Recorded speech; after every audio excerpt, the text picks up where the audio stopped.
नमस्कार, मैं आपके साथ विभा उपाध्याय। कहते हैं वक्त अच्छों को बड़ी आसानी से समय के अनुरूप बहुत कुछ सिखा देता है।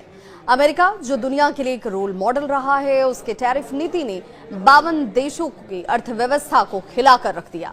सवाल ये कि क्या इस बढ़े हुए टैरिफ का असर भारत सहित तमाम दूसरे देशों को ही परेशान कर रहा है, या इस वक्त अमेरिका खुद भी इसका खामियाजा भुगत रहा है। ट्रंप के लिए इस वक्त दोहरी चुनौती नजर आती है, क्योंकि इस बार उनके दो अपने ही करीबी आपस में भिड़ रहे हैं। जी हां, हम बात कर रहे हैं पीटर नवारो और साथ ही साथ एलन मस्क की। अमेरिकी राष्ट्रपति डोनाल्ड ट्रंप की टैरिफ नीति को लेकर अब उनके अपने ही सलाहकार आपस में भिड़ गए हैं। व्हाइट हाउस के दो बड़े आर्थिक सलाहकारों की बात करें, जिसमें पीटर नवारो और एलन मस्क हैं, वो एक दूसरे के खिलाफ खुलकर बोलते हुए नजर आ रहे हैं। बोलने के पीछे की सबसे बड़ी वजह जो है वो है इस वक्त ये टैरिफ, जिसने कई देशों की पेशानी पर बल ला दिया है, कई देशों की अर्थव्यवस्था को हिलाकर रख दिया है। नवारो ने एलन मस्क पर यह आरोप लगाया कि अमेरिका के बड़े व्यापारिक साझेदारों पर टैरिफ लगाने का विरोध सिर्फ इसलिए कि वो अपना फायदा चाहते हैं, और यही वजह है कि एलन मस्क ने नवारो की शिक्षा और उनके आर्थिक ज्ञान पर सवाल खड़े किए।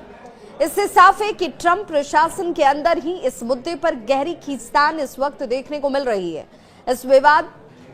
ये विवाद उस वक्त और ज्यादा बढ़ जाता है जब विवाद में पीटर नवारो ने फॉक्स न्यूज को एक इंटरव्यू दिया और एलन मस्क की टैरिफ विरोधी बातों की आलोचना खुलकर कर दी।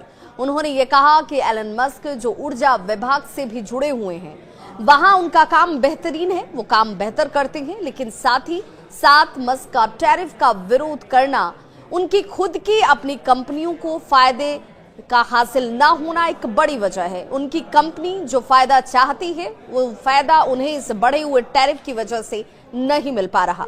पीटर नवारो यही नहीं रुके, उन्होंने कहा कि जब एलन मस्क ऊर्जा विभाग, जिसे कि DOE भी कहा जाता है, उससे जुड़े हुए काम करते हैं तो वे अच्छा काम करते हैं, लेकिन हमें ये पता है कि असल में क्या हो रहा है। एलन मस्क कार बेचते हैं और वे सिर्फ अपने फायदे की बात कर रहे हैं। नवारो ने कहा कि मस्क की कंपनी टेस्ला को इस टैरिफ से सीधा नुकसान हो सकता है, क्योंकि टेस्ला चीन, मैक्सिको, जापान, ताइवान और कई ऐसे देशों से बड़ी मात्रा में ऑटोमोबाइल पार्ट्स को मंगवाती है, और यही वजह है कि एलन मस्क को नुकसान उठाना पड़ सकता है। मस्क इसका विरोध कर रहे हैं। नवारो ये भी कहते हैं कि एलन मस्क टैरिफ का विरोध इसलिए भी कर रहे हैं ताकि उनकी खुद की कंपनी का मुनाफा बना रहे। एलन मस्क के हालांकि तरफ से नवारो की तरफ से लगाए गए तमाम आरोपों को उन्होंने पूरी तरह से खारिज किया, गलत बताया, कहा कि सिर्फ नवारो एक तरफा अपना ओपिनियन रख रहे हैं,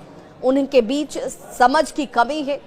सिर्फ बड़े इंस्टीट्यूशन से शिक्षा ग्रहण करना किसी की सोच या समझ को विकसित नहीं करता, और बड़े ही तल्ख टिप्पणी सोशल मीडिया प्लेटफॉर्म एक्स पर करते हुए एलन मस्क नजर आए। एलन मस्क ने सिर्फ नवारो की बातों का ही विरोध नहीं किया, बल्कि उनकी पढ़ाई और काम को भी सवालों के घेरे में लाकर खड़ा कर दिया। अनुभव भी सवालों के घेरे में इस वक्त नवारो के आ चुके हैं। एलन मस्क ने एक पोस्ट में ये लिखा कि इकोनॉमिक्स में हार्वर्ड से PhD होना कोई अच्छी बात नहीं है, क्योंकि इससे आपको तजुर्बा नहीं आता, इससे आपका ज्ञान नहीं बढ़ता, बल्कि ये बात बुरी बात हो सकती है। उन्होंने कहा कि इतनी ज्यादा पढ़ाई ने नवारो को असली वास्तविकता से, असली दुनिया की आर्थिक सच्चाई से कोसों दूर कर दिया है, और यही वजह है कि वो ये देख नहीं पा रहे कि बढ़ा हुआ टैरिफ जो है वो सिर्फ दूसरे देशों पर दबाव नहीं, बल्कि खुद अमेरिका और अमेरिकी हितों के खिलाफ जा रहा है। एक और पोस्ट एलन मस्क की तरफ से किया जाता है और उनकी तरफ से लिखा जाता है कि सब उनके घमंड और सोच की एक समस्या है। टैरिफ की वजह से बाजार में गिरावट आई है और इसका नुकसान सभी देशों को उठाना होगा। इससे अकेले सिर्फ मेरी कंपनी को नुकसान नहीं होने वाला है। एलन मस्क की बात करें तो एलन मस्क को अगर इस वक्त इस बढ़े हुए टैरिफ के आधार पर अगर कोई नुकसान का आकलन किया जाए तो तकरीबन 30 अरब डॉलर यानी कि 2.5 लाख करोड़ रुपए का ये अनुमानित एक आंकड़ा है जो नुकसान के तौर पर एलन मस्क को नजर आता है। अब लोग ये भी सोच रहे हैं कि एलन मस्क की ट्रंप की नीतियों का इस रूप में विरोध करना क्या अब रिश्ते में खटास को दिखा रहा है?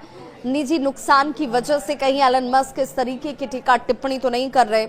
अब ये भी देखना बहुत दिलचस्प होगा कि ट्रंप इस विवाद से किस तरीके से निपटते हैं, क्योंकि सिर्फ दूसरे राष्ट्रों का दबाव ही इस वक्त डोनाल्ड ट्रंप पर नहीं है, बल्कि उनके खुद के अपने सचिव का दबाव है, अपने सहयोगी का दबाव है, अपने राष्ट्र के अंदर भी कई तरीके से इस वक्त अर्थव्यवस्था जो हिली हुई है उसका दबाव भी ट्रंप के ऊपर नजर आता है। तो देखना होगा कि किस तरीके से जो ट्रंप हैं वो इससे निपटते हैं। क्या वो अपने पुराने सलाहकार नवारो की जो सख्त व्यापारिक नीति है उस पर ही वो टिके रहते हैं, या फिर एलन मस्क और फिर बाकी जो बिजनेस लीडर्स हैं जो ये सुझाव दे रहे हैं कि ये बढ़ा हुआ टैरिफ जो है सिर्फ दूसरे राष्ट्र के लिए चिंता का नहीं बल्कि खुद अमेरिका और अमेरिकी हितों के लिए भी चिंता का सबब बन सकता है, इसमें नरमी की जरूरत है।